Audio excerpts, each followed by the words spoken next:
182. Coming from at Trap Yoga Bay. No is a full ass motherfucking sentence. If I said no, it's just no.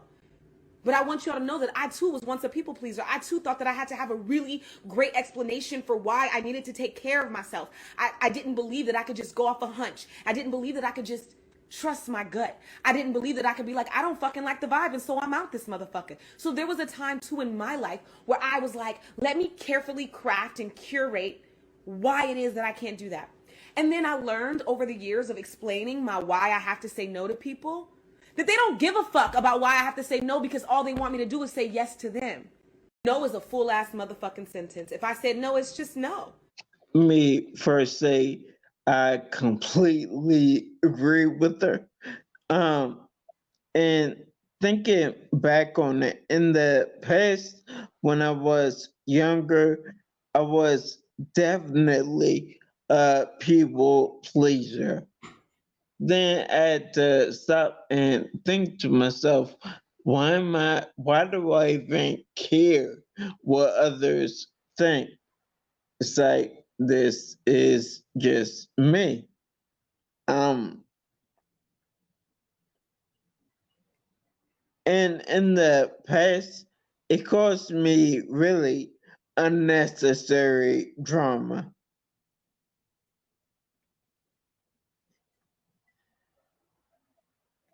Oh, and I tried my best to just remove those people from my life because they're not really needed.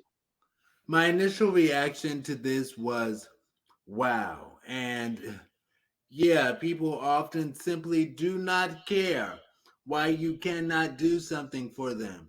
They only care about the fact that you cannot do it for them, regardless of what your reason is.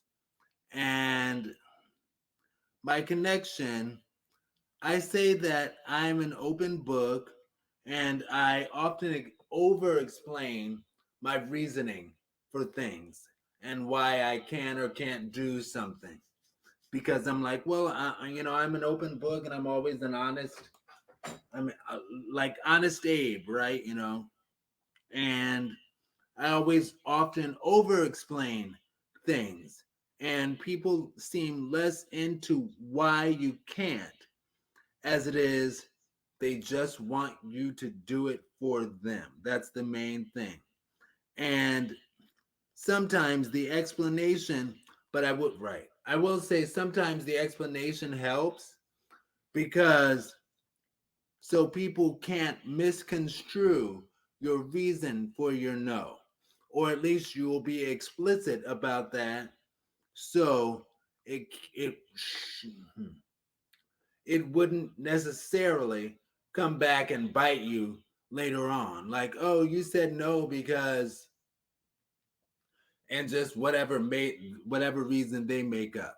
So that's part of the reason that I will sometimes explain and sometimes over explain my reasoning. But I also remember, I don't know, but ultimately you should make decisions with your health in mind.